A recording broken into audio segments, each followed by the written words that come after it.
Another day, another video, getting more progress done on the 59 Mercedes budget rat rod, 87 Ford Thunderbird Turbo Coupe, body swap, mashup, whatever you want to call it.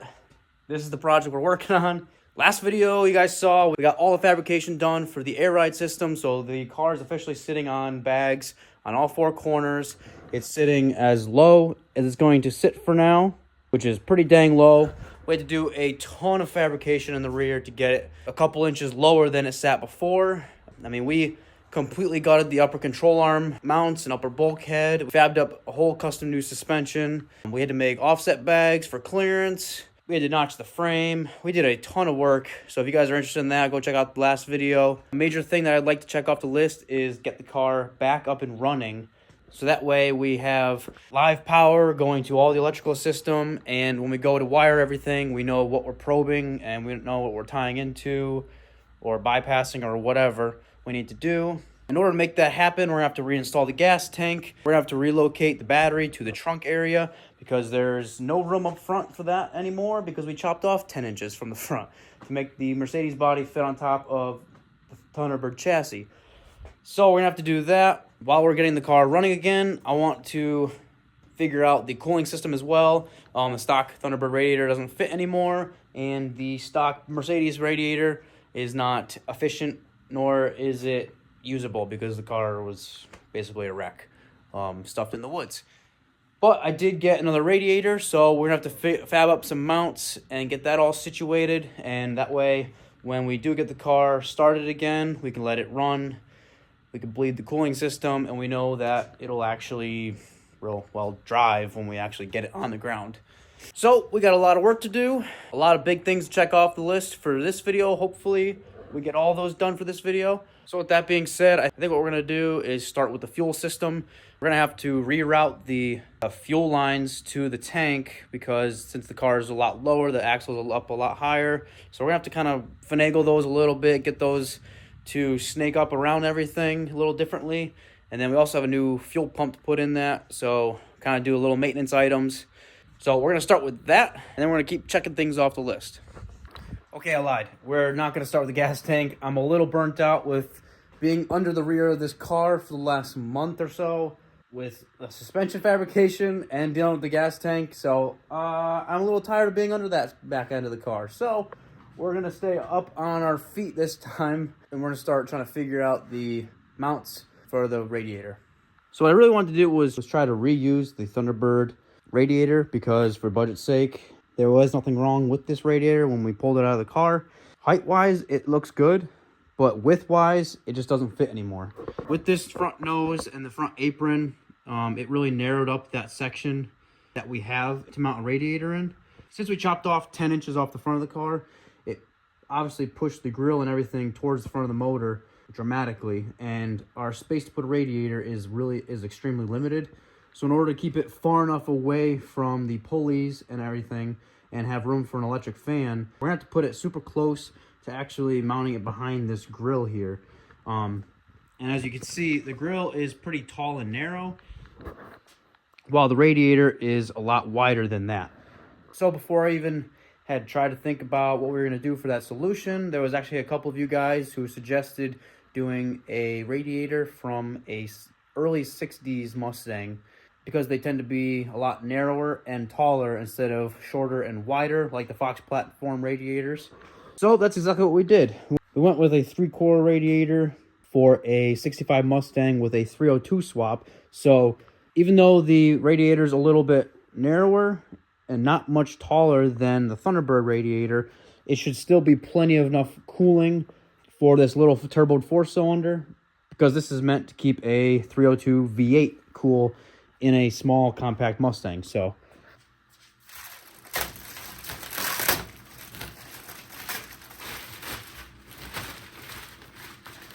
this is in fact a pretty cheap eBay radiator. It was just over $100 bucks shipped to my house. I didn't want to spend a ton of money on something that I wasn't 100% sure or confident it was going to fit or work. I was just going based off of dimensions. You can see how much space we'll be gaining with that narrower radiator. I mean, the Thunderbird radiator is probably about 10 inches wider than the 65 Mustang radiator. We're going to take this hood off, and then we're going to see what we have to do to make this little aluminum radiator fit. I know there's some trimming we have to do on that front valence up in here, but let's get it in there and see exactly what we're going to have to do.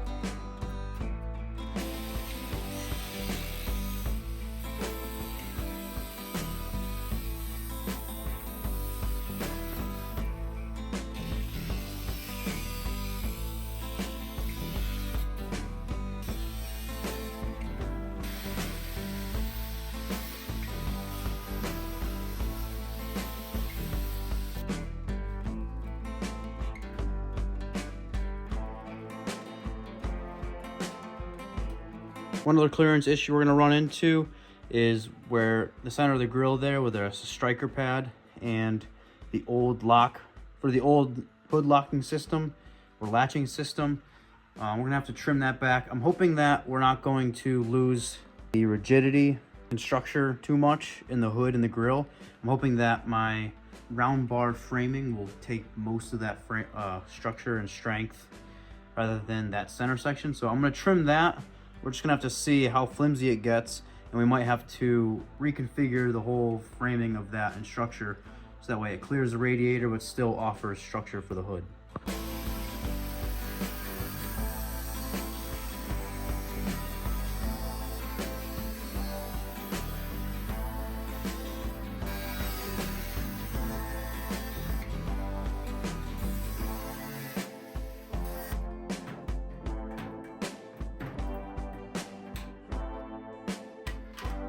All right, so thankfully, I don't think that this piece was offering a ton of structure to the hood. Of course, there was adding some structure because it tied in the two sides or the two front corners of the hood. But when I cut that out, it didn't seem like anything pulled or popped. So I think that the rod frame that I had made up before is taking most of the structure, acting as the framework as I designed it. So we should be good there.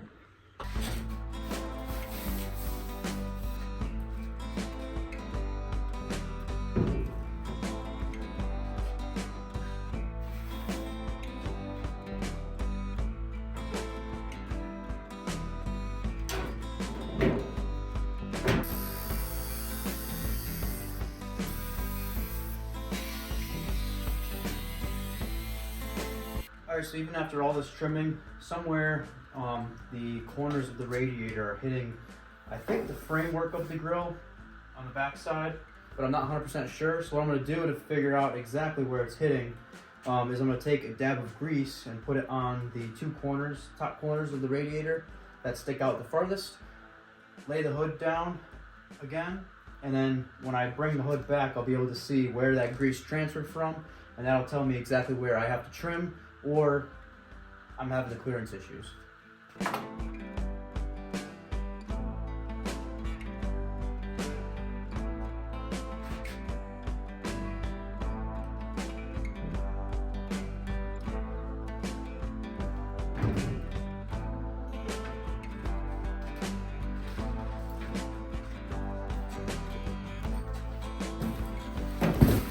See, right in the framework that I added in the grill, you can see in the corners it touched just on the insides. I measured the top of the radiator, which is 17 3/8, and the inside to inside of this round bar is 17 1/4. So figures we're an eighth shy of being able to fit without modifying the radiator. So no big deal. What we can do is miter the corners of the radiator, which basically will involve cutting this at a slight angle and cutting this corner off and then adding a plate to each side. That way, instead of a hard 90-degree angle, you can come in, bring that corner of the radiator in, and then we can make it fit. Because it's really just these top corners that we have to make fit in between those rails there. And then we should be able to mount it right where we have it. And that should give us just enough room to put a low profile electric fan in between the radiator and the water pump pulley. All right, I changed my mind. Can't do much more trimming on the hood and the grill setup because I need to start cutting into the framework of the grill, which allows it to be structurally sound as it forward tilts. So there's not really any trimming that we can do in that area. And I mocked up the radiator and the hood again, and I was opening and closing it again. And I thought originally that I would be able to miter this corners of the radiator because I thought it was just this corner that was hitting. But it turns out that this whole corner was hitting, this whole side. So I could miter it, but then this bottom corner would end up hitting anyway, and it'd just be a lot of work wasted for no reason. I can't really notch this at all, at least in a way to make it worthwhile. So the main reason why I wanted to push the radiator more forward away from the engine was because I only have about 3 inches from the bolt of the water pump pulley to the fins of the radiator. And I searched and tried to find an electric fan setup that would work with that space constraint. And there are a few, but they aren't enough CFM rating, and they're not big enough. And I don't think they'll be efficient enough for this little turbo motor.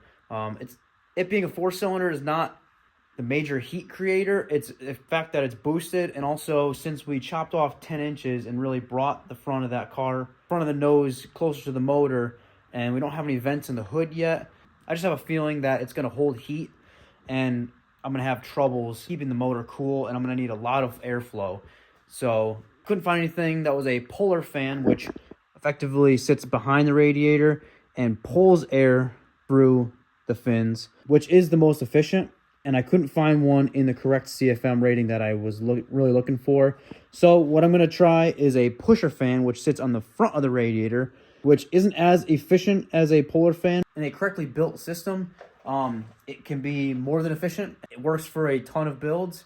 So I figured since this space constraint doesn't allow me to move the radiator, and I'm not willing to chop the radiator in the way I have to, I'm going to mount it where it is, and I'm going to try out a pusher fan and see if that is efficient enough. And it's going to have to be a little bit of trial and error.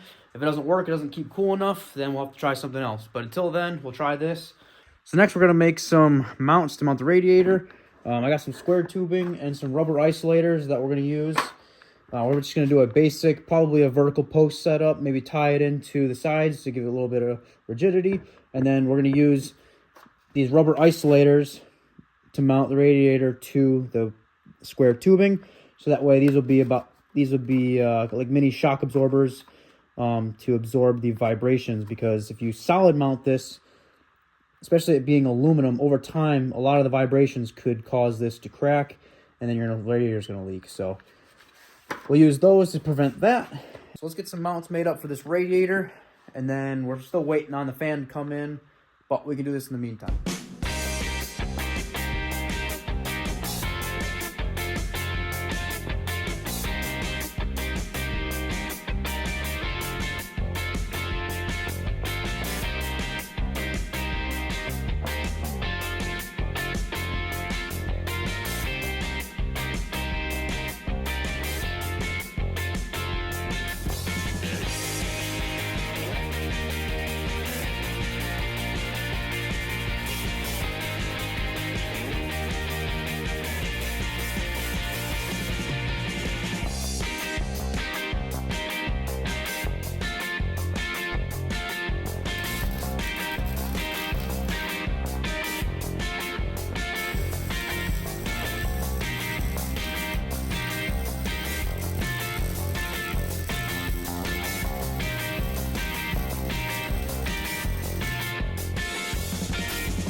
All right, lots happened since we got the radiator mounted. I went through and decided that I wanted to strengthen up the front end, get this all buttoned up and finished.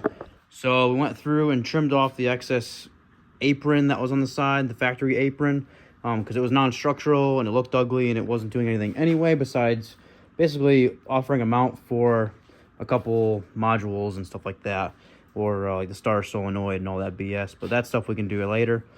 And we ended up using some 1.5" 120 wall DOM tubing to tie the top of the strut tower to the front frame rail.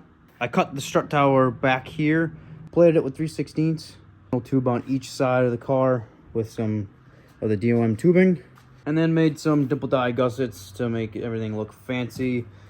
Sprayed it black so it doesn't rust. But the front metal work is just about done. Like I said, the strut tower and suspension, everything, that's all tied in, structurally sound again. We have a spot for the radiator to mount, and then both frame rails are tied together on the bottoms. All that's really left for the front is to remount the modules and the little starter solenoid and stuff like that that we had disconnected, cut everything apart. Then we can reinstall the radiator and figure out the radiator hoses. I think the next thing I want to do is get the battery relocated to the trunk. We're waiting for the electric fans to show up. I'm kind of stalled in that department, but we can at least get the battery hooked up and get power back to the car, get some wiring and grounds hooked back up that we had to disconnect throughout the whole harness. Then we can get the gas tank installed with a new fuel pump. Then we should be able to get the car fired up again, make sure it still runs, because before I start diving in and wiring the whole air system, I want to at least have, obviously, power to the car. So I started running cables for the battery relocation. We're going with some 0 gauge wire or 1 gauge wire. It'd be plenty for that. Got 25 feet of it. So we started running it through the driver's side, up over the wheel well, out in front of the door, the strut tower, and then up to the starter solenoid. Before I actually find the location itself for the battery, I wanted to get the air tank and the air compressors mocked up, and then I realized that I needed to patch up that rear section over the axle. So I whipped up this quick little patch panel, nothing crazy, and it fits. So again, nothing too fancy, just enough to get a lot of clearance for the future in case we ever want to go lower with the car. And it also help with mounting the air tank, because that section is where I plan on mounting the air tank, and then hopefully I want to do an air compressor on either side underneath of it in the section between the shock tower and the patch panel. So that's going to work out nice. We're going to get that fully welded up.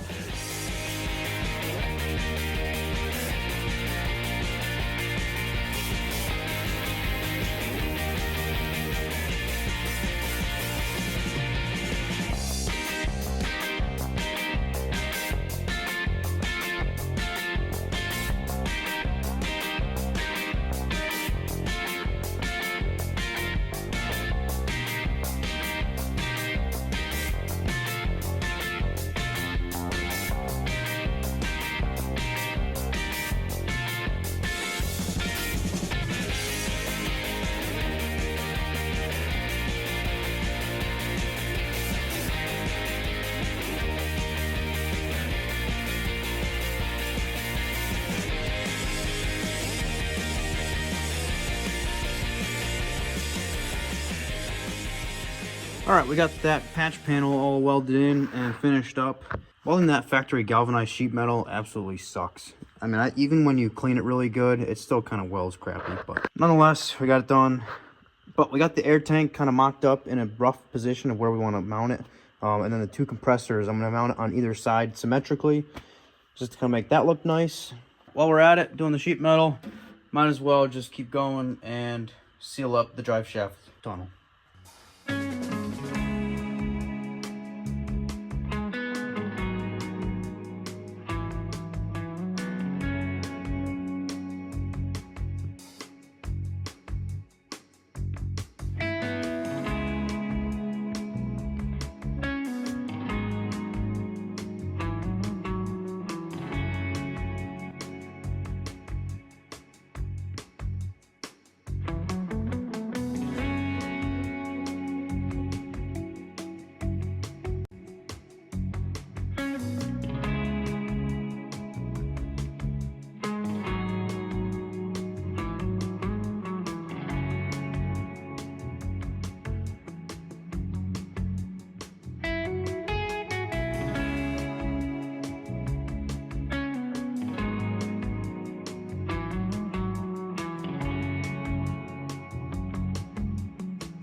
All right, so we're steady making progress, knocking out the little minute things that are not very interesting, but they are important. Like, we got to reroute all the fuel lines, and I had to make some new brake lines. Well, I didn't have to make new brake lines, but if you guys remember, in a previous video, I ended up slicing through one of the brake lines when I was cutting the Thunderbird apart, doing the subframe connectors, I believe. And I ended up putting a little patch piece in there just to make it work for now. I had to reroute that brake line to the rear axle. Anyway, I just decided to basically just get rid of this whole section here and make up a whole new piece because it's easy enough, and I'd rather have 2 junctions instead of like 4. So just less chances of leaks, a little more reliable, hopefully. We're on to the next thing, and I'm trying to get the fuel tank in currently. Everything for the most part is going smooth except for since we had to reroute the fuel lines up and over, so the axle, since the axle goes up a lot farther into the body, we had to kind of rebend them, reshape them a little bit just so they would clear the axle and not get hit with the suspension articulation. The issue that we're running into now is the plastic line and connectors that go from the hard line to the actual sending unit itself. They are too short, so, which isn't a big deal. What we can really do is just cut off with a razor blade the plastic line from these plastic quick connects, and then we will replace with some 5/16 fuel injection line. It's very important if you're doing something like this yourself. You need to use fuel injection line if the car is fuel injected, and you can use either or for a carbureted car, but it's very important to use the fuel injection line for the fuel injected car because the wall thickness is a lot stiffer. It's less likely to collapse under intense fuel pressure. So we're going to get these couple fuel lines made up, and then we should be able to get this fuel tank installed. And what we need to do once we do that is figure out a filler neck, which I think I'll be able to build kind of a hybrid between the filler neck for the Thunderbird to the filler neck to the Mercedes-Benz body. I got real lucky that the filler port for both cars is the same, and the height should be very similar to the Thunderbird. So this portion of the filler neck goes into the tank, into the rubber grommet on the tank, and then I might be able to just cut it here, and I have an adapter that will step down from the 2-inch filler neck there to the smaller filler neck up top. So fingers crossed I should be able to make that work, because that would be really cool to be able to use a very factory looking filler neck from the Mercedes body. So like I said, we're gonna get those fuel lines made up, get this tank installed, and then we're gonna figure out the fuel filler neck.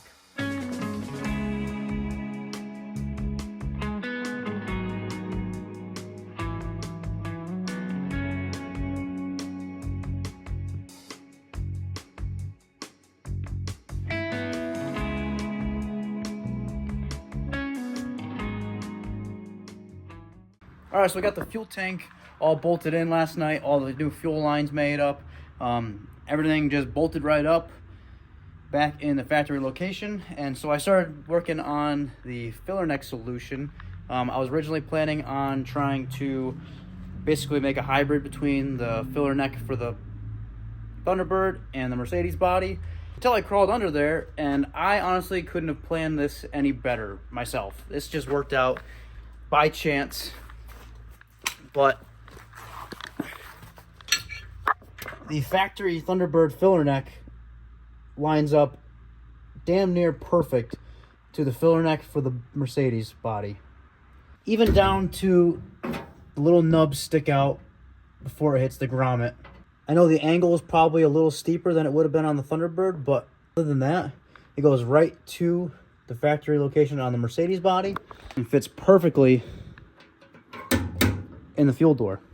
I don't even know. I couldn't have planned that better myself. That just worked out by chance.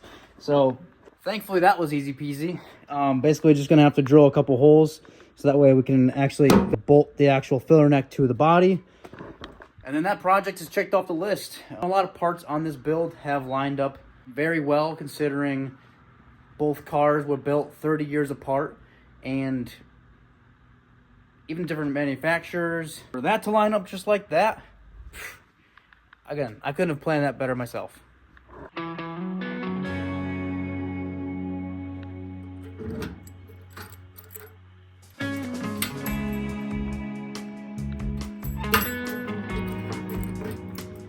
That is such a little thing and it's such a little win, but I am super stoked on that.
All right, we got the battery relocated to the trunk.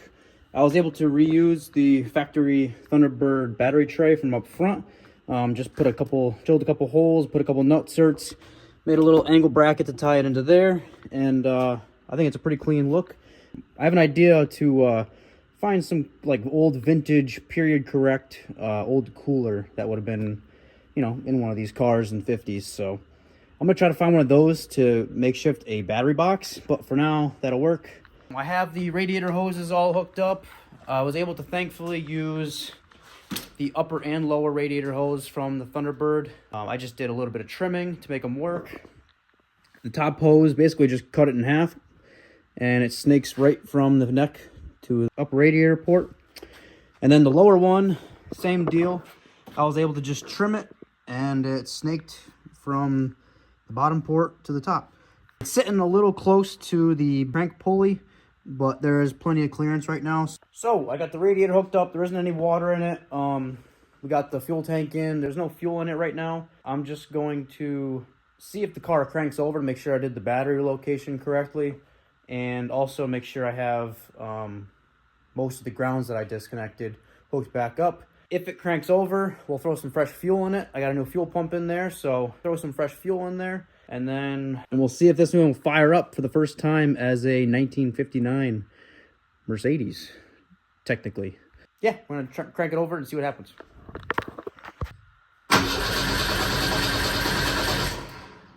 All right, so it still turns over, so we're gonna throw some fresh fuel in it and see if it'll fire up. Just put about 5 gallons of that premium, not so premium, 87 at $4.59 a gallon, so this better work, because it was freaking expensive just to try it.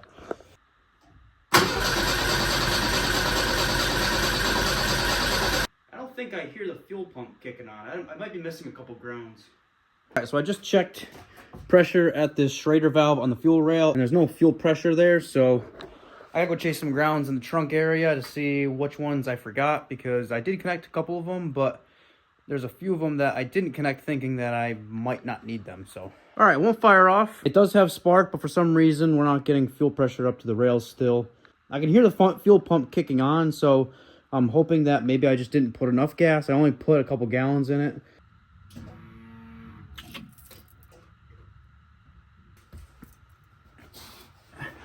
All right, I think we just didn't have enough gas in the tank because we didn't have any fuel going to the fuel filter, and obviously now we do.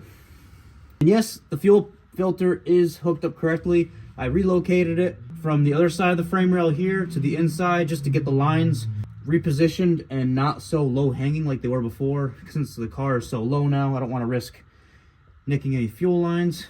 So we have the fuel pump feed line coming in this side. We got the flow arrow this way, and then it's feeding to the front of the motor. And prime the key a couple times.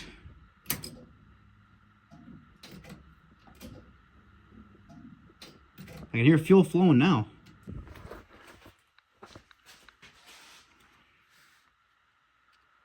Oh, there we go. All right, fuel pump is working. Fuel pressure to the rails.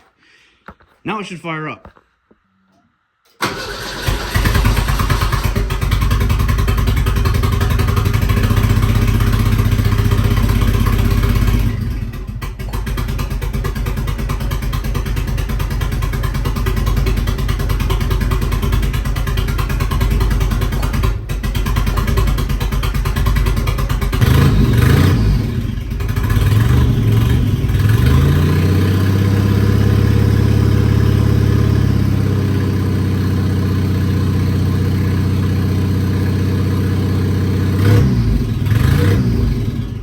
It doesn't run the greatest, but it runs. This is technically the first time that this 1959 Mercedes has run in 30 years. It's kind of a Mercedes. Looks like a Mercedes. But super stoked on that. Now that we have power to the whole car, I can sort through the wiring and kind of decide what we need to get rid of and what we're not going to be using. I can also button up the battery relocation install. Just need to clean up the cable routing and wrap it with some loom, get that all situated. Then I can go through and start wiring up all the added accessories. Like I need to wire up the electric fan that we put installed. And then we need to wire up and plumb the air management and the air supply for the airbags. But this is another huge win for this project. It always feels good hitting another milestone when you completely tear down a whole car, put it back together, and hope that you did it right. All right, so I figured out why it was running like dog shit, and turns out you have to have the firing order correct. For some reason, even having the firing order wrong, this was running okay. So off camera, I took the whole front accessories off, pulled the distributor back out, put the distributor back in, retimed the motor. Originally, when I put the new distributor in, I thought it spun counterclockwise, kind of like the Mustang and small block Fords, but I had it wrong, and it actually spins clockwise. So instead of having the firing order as 1, 3, 4, 2, I had swapped it thinking it spun the opposite way, and it was actually 1, 2, 4, 3. Again, I don't know how it ran remotely close as good as it was. I would think it wouldn't run at all, to be honest, but I don't know. Something stupid that I overlooked, and well, now it's good now. So the thing fires up perfectly, idles very well, purrs like a kitten, and it doesn't backfire or misfire like it was when you rev it up.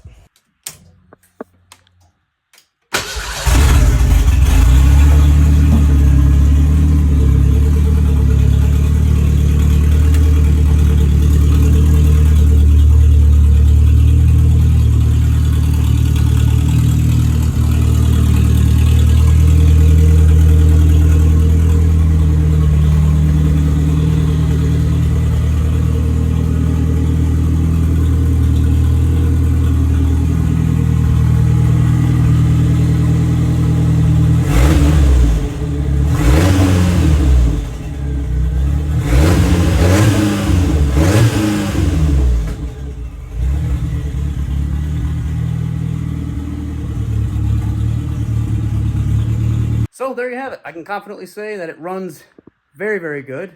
There's still a couple things to make it run and drive, but another huge step on the 59 budget rat rod build. Again, thank you guys for watching. We'll see you on the next one. Bye.